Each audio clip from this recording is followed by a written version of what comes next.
പ്രഭാതഭേരി.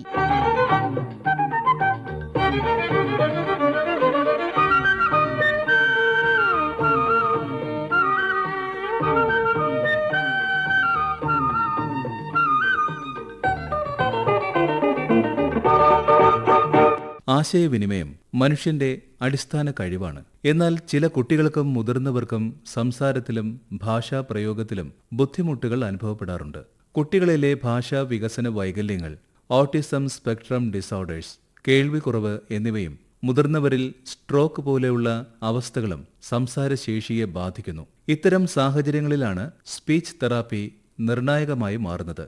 ഓരോ കുട്ടികളിലും ഭാഷ വളരുന്നത് ഓരോ തരത്തിലാണെങ്കിലും speech language pathologist Ranjitha R: ഓരോ പ്രായത്തിലും സാധാരണമായി കുട്ടികൾ എന്തൊക്കെയാണ് മനസ്സിലാക്കുക, പറയുക എന്നുള്ളത് നമ്മൾ അറിഞ്ഞിരിക്കേണ്ട കാര്യങ്ങളാണ്. കുട്ടികൾ 6 മാസമാവുമ്പോൾ സ്ഥിരമായി കാണുന്നവരെ പ്രത്യേകമായി മനസ്സിലാക്കുകയും ചിരിക്കുകയും അതുപോലെ കിടന്ന് കളിക്കുമ്പോൾ അല്ലെങ്കിൽ നമ്മൾ കളിപ്പിക്കുകയൊക്കെ ചെയ്യുമ്പോൾ ബാബ്ലിംഗ് പോലെ ബാബ മാമ ശബ്ദങ്ങൾ ഉണ്ടാക്കുകയും ചെയ്യും. 1 വയസ്സൊക്കെ ആവുമ്പോൾ പേര് വിളിച്ചാൽ പ്രതികരിക്കുകയും അമ്മ അച്ഛ അർത്ഥം മനസ്സിലാക്കി പറയുകയും ചെയ്യും. 2 വയസ്സാവുമ്പോൾ 20 തൊട്ട് 50 വാക്കുകൾ വരെ പറയുകയും വെള്ളം വേണ്ട, അമ്മ പൂവാം, അങ്ങനെ 2 വാക്കുകൾ കൂട്ടി പറയുകയും ചെയ്യും. ഈ പറഞ്ഞ കാര്യങ്ങൾ ഏകദേശം ഈ സമയത്ത് കൈവരിച്ചിട്ടില്ലെങ്കിൽ അത് സംസാരശേഷി അല്ലെങ്കിൽ ഭാഷ വൈകുന്നതിന്റെ ലക്ഷണങ്ങളായിട്ട് വേണം കണക്കാക്കാൻ. ഇതുകൂടാതെ പേര് വിളിക്കുമ്പോൾ തിരിഞ്ഞു നോക്കാതെ ഇരിക്കുക, സംസാരിക്കുമ്പോൾ നമ്മുടെ മുഖത്ത് നോക്കാതെ ഇരിക്കുക, വാക്കുകൾ ഉപയോഗിക്കുന്നതിന് പകരം കൂടുതലായി ആംഗ്യങ്ങൾ കാണിക്കുക, ചെറിയ നിർദ്ദേശങ്ങൾ മനസ്സിലാക്കാൻ സാധിക്കാതെ ഇരിക്കുക, ഇതൊക്കെ നമ്മൾ ശ്രദ്ധിക്കേണ്ട ലക്ഷണങ്ങളാണ്. ഇത് നേരത്തെ കണ്ടെത്തുക എന്നുള്ളത് വളരെ പ്രധാനപ്പെട്ട ഒരു കാര്യമാണ്. ഒരു പീഡിയാട്രീഷ്യനെ അല്ലെങ്കിൽ ഒരു സ്പീച്ച് ലാംഗ്വേജ് പത്തോളജിസ്റ്റിനെ കാണിക്കുകയാണെങ്കിൽ കുട്ടിയുടെ വളർച്ചയിൽ വലിയൊരു മാറ്റം നമുക്ക് കൊണ്ടുവരാൻ സാധിക്കും. പലപ്പോഴും കാത്തിരുന്നാൽ ശരിയാകും, കുട്ടികൾ സംസാരിച്ചുകൊള്ളും എന്ന തെറ്റിദ്ധാരണ കാരണം സ്പീച്ച് തെറാപ്പി ലഭിക്കുന്നത് വൈകുന്ന സാഹചര്യം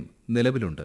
എന്നാൽ ഇത്തരം പ്രശ്നങ്ങൾ നേരത്തെ തിരിച്ചറിയുന്നതും സമയോചിതമായി ഇടപെടുന്നതും വലിയ മാറ്റങ്ങൾക്ക് കാരണമാകും. നമ്മൾ കേൾക്കുന്നത് മാത്രമേ നമുക്ക് റീപ്രൊഡ്യൂസ് ചെയ്യാൻ സാധിക്കുകയുള്ളൂ. നമ്മൾ ശബ്ദം ചെവിയിലേക്ക് എത്തിക്കുന്നില്ല എന്നാണെന്നുണ്ടെങ്കിൽ നമ്മൾക്ക് അത് റീപ്രൊഡ്യൂസ് ചെയ്യാനുള്ള കഴിവും ഇല്ലാതെ തന്നെ ഇരിക്കും. ENT സർജൻ ഡോക്ടർ കവിത കെ: 90% ബ്രെയിനിന്റെ വളർച്ചയും 5 വയസ്സിന്റെ ഉള്ളിലാണ് സംഭവിക്കുന്നത്. കേൾവിയുടെ ഏരിയ, ഓഡിറ്ററി കോർട്ടെക്സ് എന്ന് പറയുന്നത് ഒരു ബ്രോഡ്മാൻ ഏരിയ 41, 42, ഇങ്ങനെ ഓരോ ഇന്ദ്രിയങ്ങൾക്കും ബ്രെയിനിൽ പ്രത്യേകം ഏരിയാസ് ഉണ്ട്. നമ്മൾ കറക്റ്റ് ആയിട്ട് അതിനെ സ്റ്റിമുലേറ്റ് ചെയ്തിട്ടില്ല എന്നാണെന്നുണ്ടെങ്കിൽ ചുറ്റുമുള്ള ഏരിയാസ് ഇതിനെ കൈയടക്കും.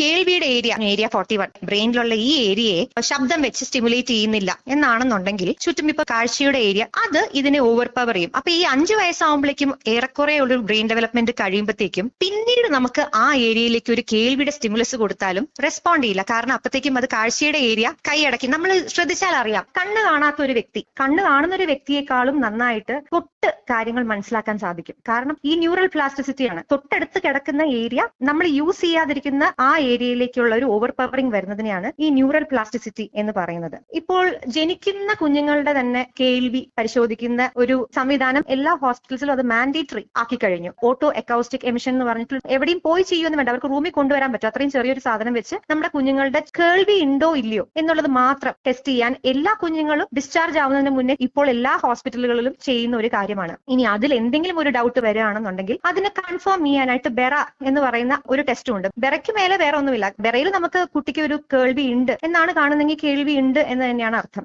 എന്തെങ്കിലും ഒരു ഇന്റർവെൻഷൻ നമുക്ക് ചെയ്യണം എന്നാണെന്നുണ്ടെങ്കിൽ ഏറ്റവും ബെസ്റ്റ് സമയം എന്ന് പറയുന്നത് ശരിക്കും പറഞ്ഞാൽ 1 വയസ്സിന് മുന്നേ തന്നെ നമുക്ക് മനസ്സിലാക്കുകയാണ് കുട്ടിക്ക് കേൾവി ഇല്ല എന്നാണെന്നുണ്ടെങ്കിൽ ആദ്യം ഇത് മനസ്സിലാക്കി ഉടനെ തന്നെ ഹിയറിംഗ് എയ്ഡോ അത് കഴിഞ്ഞ് ഒരു ഡേറ്റ് എടുത്ത് ഈ കോക്ലിയർ ഇംപ്ലാന്റേഷൻ ചെയ്യുകയാണെങ്കിൽ ഏതൊരു കേൾവിയോടുകൂടി ജനിച്ച കുട്ടിക്കും ഉള്ള അത്രയും തന്നെ കേൾവി ഈ കുട്ടിക്കും കിട്ടും. അതേപോലത്തെ തന്നെ സംസാരശേഷിയും കിട്ടും. 3 വയസ്സിന്റെ ഉള്ളിലെങ്കിലും ചെയ്യാൻ സാധിച്ചു കഴിഞ്ഞാൽ നമുക്ക് സാധാരണഗതി നോർമൽ ഹ്യൂമൻ ബീയിങ്ങെ പോലെയും അവർക്ക് കേൾക്കാനും സംസാരിക്കാനും സാധിക്കും. കൺജനൈറ്റൽ ആയിട്ട് വന്നിട്ടുള്ള എന്തെങ്കിലും ഒരു അസുഖം കാരണമോ ഗർഭാശയത്തിൽ ഇരുന്നപ്പോൾ തന്നെ വന്നിട്ടുള്ള എന്തെങ്കിലും ഒരു കോംപ്ലിക്കേഷൻ കാരണമോ ഏതാണെങ്കിലും ഒരു കേൾവി ഇല്ലാത്തൊരു കുഞ്ഞ് നമ്മൾ ഇന്റർവെൻഷൻ ചെയ്യാത്തിടത്തോളം കാലം ആ കുട്ടി സംസാരിക്കുകയുമില്ല.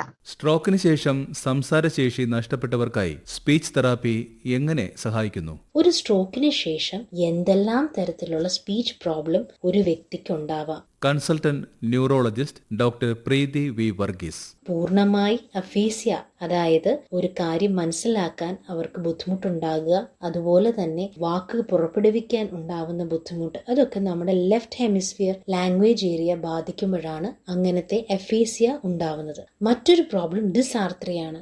അവിടെ നമ്മൾ പറയുന്ന വാക്കുകൾ സ്ലേർഡ് ആകുക, വീക്ക് ആയിട്ടുള്ള സ്പീച്ച് വരിക, പക്ഷെ ലാംഗ്വേജ് എപ്പോഴും അതിനകത്ത് ഇൻടാക്റ്റ് ആയിരിക്കും. ഇത് എപ്പോഴാണ് സംഭവിക്കുന്നതെന്ന് വെച്ചാൽ, സ്ട്രോക്ക് ഉണ്ടാവുന്നത് ബ്രെയിൻ സ്റ്റെമ്മയിലോ സെറിബെല്ലത്തെയോ അല്ലെങ്കിൽ മോട്ടോർ കോർട്ടെക്സിനെയോ എഫക്റ്റ് ചെയ്യുമ്പോഴാണ് നമുക്ക് ഡിസാർത്രയ ഉണ്ടാവുന്നത്. മൂന്നാമത്തെ തരത്തിലുള്ള സ്പീച്ച് പ്രോബ്ലം എന്ന് പറയുന്നത് അപ്രാക്സിയ ഓഫ് സ്പീച്ച് ആണ്. നമ്മൾ പറയുന്നത് അവർക്ക് മനസ്സിലാവും, അവർക്ക് മൗത്ത് മൂവ്മെന്റും കൊണ്ട് കോർഡിനേറ്റ് ചെയ്യാൻ പറ്റാതെ വരുമ്പോഴാണ്. അത് നമ്മുടെ ലെഫ്റ്റ് ഫ്രോണ്ടൽ ലൂബിനെ എഫക്റ്റ് ചെയ്യുമ്പോഴാണ് അങ്ങനെ സംഭവിക്കുന്നത്. അഫേസിയ, ഡിസാർത്രയ, അപ്രാക്സിയ, ഈ 3 തരത്തിലുള്ള സ്പീച്ച് പ്രോബ്ലംസ് മിക്സ് ആയിട്ടും ചില പേഷ്യൻസുകളിൽ കാണാറുണ്ട്. അപ്പോൾ ആരാണ് ഈ സ്പീച്ച് റീഹാബിലിറ്റേഷൻ ചെയ്യുന്നത്?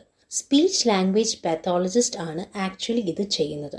അത് എപ്പോഴാണ് ചെയ്യേണ്ടതെന്ന് വെച്ചാൽ, once the patient is medically stable, അത് യൂഷ്വലി ഒരു 48 മണിക്കൂറിന് ശേഷം ആരംഭിക്കുന്നതായിരിക്കും ഏറ്റവും ഉചിതം. പേഷ്യൻ്റ് വീട്ടിൽ ഡിസ്ചാർജ് ആയി പോകുമ്പോൾ അത് കണ്ടിന്യൂ ചെയ്യുകയാണ് സാധാരണ നമ്മൾ ചെയ്യുന്നത്. ഇങ്ങനത്തെ പേഷ്യൻസിന് വേർഡ് ഫൈൻഡിങ് ഡ്രിൽസ് കൊടുക്കണം, പിക്ചർ നെയിമിംഗ് കൊടുക്കണം, സെന്റൻസ് ബിൽഡ് ചെയ്യാനുള്ള ടാസ്കുകൾ ഇവർക്ക് കൊടുക്കണം. ഫോഴ്സ്ഫുള്ളി ഒരു വെർബൽ കമ്മ്യൂണിക്കേഷൻ അവരെ ഫോഴ്സ് ചെയ്യണം. ഒരു ഗ്രൂപ്പായിട്ട് തെറപ്പീസ് ഇവർക്ക് കൊടുക്കണം. ഡിസാർത്രയക്കകത്ത് നമ്മൾ എന്താ ചെയ്യുന്നതെന്ന് വെച്ചാൽ, നമ്മൾ ലിപ്പ് ആൻഡ് ടങ് എക്സസൈസസ് അവർക്ക് കൊടുക്കും. ലൗഡ് പ്രോഗ്രാംസ് അവർക്കുണ്ട്, അത് അവൈലബിൾ ആണ്. പിന്നെ ആർട്ടിക്കുലേഷൻ ഡ്രിൽസ് കൊടുക്കും.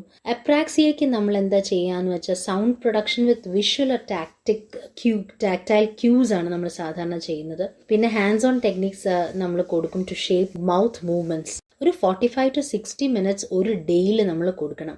അങ്ങനെ ഒരു 5 days per week കൊടുക്കുകയാണെങ്കിൽ നല്ലൊരു ഔട്ട്കം ഇങ്ങനത്തെ പേഷ്യൻസിന് കാണാറുണ്ട്. ഏറ്റവും ഏർലി ആയിട്ട് നമ്മളിത് സ്റ്റാർട്ട് ചെയ്യുവാണെങ്കിൽ നല്ല പ്രോഗ്നോസിസ് ഇങ്ങനത്തെ പേഷ്യൻസിൽ നമ്മൾ കാണാറുണ്ട്. ലേറ്റ് ആയിട്ട് തുടങ്ങിയാൽ അതനുസരിച്ച് അതിന്റെ ഇംപ്രൂവ്മെന്റ് നമ്മൾ കാണുകയുള്ളൂ. ഫാമിലിയോട് പ്രത്യേകമായിട്ട് പറയാൻ ഉദ്ദേശിക്കുന്ന കാര്യം എന്താന്ന് വെച്ചാൽ, അവരോട് ഷൗട്ട് ചെയ്യരുത്, നിങ്ങൾ അവർക്ക് സമയം കൊടുക്കുക. നമ്മൾ നമ്മുടെ ഫ്രസ്ട്രേഷനിൽ ആ പേഷ്യൻസിനോട് ഒരിക്കലും ദേഷ്യപ്പെടാൻ പാടില്ല എന്നാണ് എൻ്റെ ഒരു അഡ്വൈസ്. ഓട്ടിസം, സെറിബ്രൽ പാൾസി പോലെയുള്ള അവസ്ഥകളിൽ സ്പീച്ച് തെറാപ്പി നിർണായക പങ്ക് വഹിക്കുന്നു. കഥ വികസിപ്പിക്കുക എന്നുള്ളൊരു പഠനതന്ത്രം ക്ലാസ്സിൽ ഉപയോഗിക്കുമ്പോൾ special school educator Anuja Sreejith. ടീച്ചറുടെ സന്തോഷകരമായ മുഖഭാവം, അതുപോലെ വിവിധ തരത്തിലുള്ള ഫേഷ്യൽ എക്സ്പ്രഷൻ, ഇതെല്ലാം കുഞ്ഞുങ്ങൾ ശ്രദ്ധിക്കും. സംസാരശേഷി കുറവുള്ളൊരു കുഞ്ഞ് നല്ല രീതിയിൽ പ്രതികരിക്കാൻ റോൾ പ്ലേ ആവാം, വിഷ്വൽ പ്രോംസ് ആവാം, വിഷ്വൽ ഷെഡ്യൂൾസ്, ബിഗ് പിക്ചേഴ്സ്, ഇങ്ങനെയുള്ള പല കാര്യങ്ങളും ക്ലാസ് റൂം പ്രവർത്തനങ്ങളിൽ ഉപയോഗിക്കാം. ഒരു കഥ വികസിപ്പിക്കുന്ന ഒരു പ്രവർത്തനം ചെയ്യുമ്പോൾ പലതരത്തിലുള്ള ചോദ്യങ്ങൾ ചോദിച്ച് കുട്ടിയെ കൂടുതൽ എക്സ്പ്രസീവ് ആക്കാനും, ഇങ്ങനെ പ്രയാസമുള്ള കുഞ്ഞുങ്ങൾക്ക് കൂടുതൽ സമയം അനുവദിച്ചു കൊടുക്കുകയും നൽകാവുന്നതാണ്.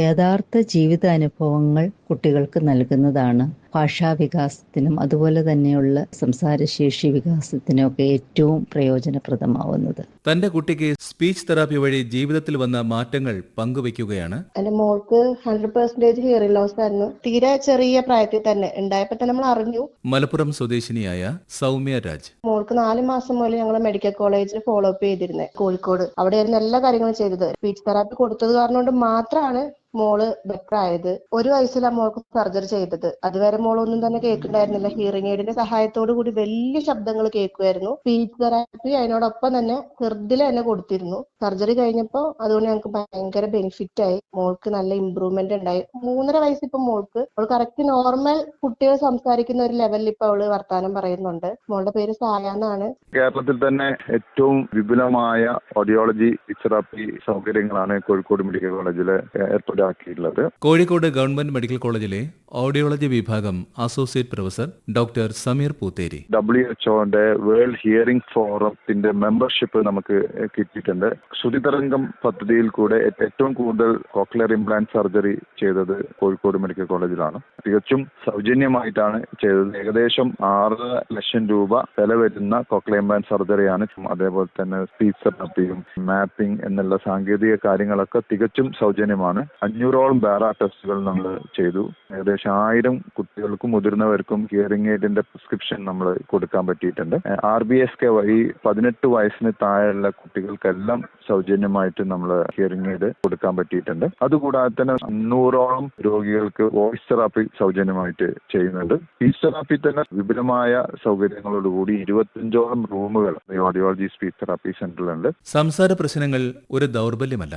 ശരിയായ മാർഗനിർദ്ദേശവും പരിശീലനവും ലഭിച്ചാൽ മെച്ചപ്പെടുത്താനാകുന്ന ഒരവസ്ഥയാണ്. അതിനാൽ കുട്ടികളിൽ സംസാര വൈകല്യം ശ്രദ്ധയിൽപ്പെട്ടാൽ കാത്തിരിക്കാം എന്ന സമീപനം ഒഴിവാക്കി ഉടൻ വിദഗ്ധരുടെ സഹായം തേടുക.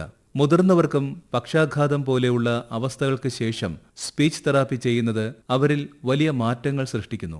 മൊബൈൽ ഫോണിന്റെ അമിത ഉപയോഗം കുട്ടികളുടെ ആശയവിനിമയ ശേഷിയെ ബാധിക്കുന്നതായി പഠനങ്ങൾ സൂചിപ്പിക്കുന്നു. അതിനാൽ കുട്ടികളുമായി കൂടുതൽ സമയം സംസാരിക്കുകയും ഇടപഴകുകയും ചെയ്യുക എന്നത് പ്രധാനമാണ്.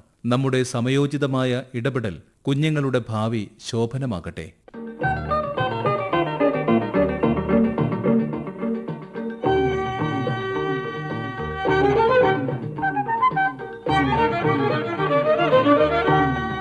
പ്രഭാതഭേരി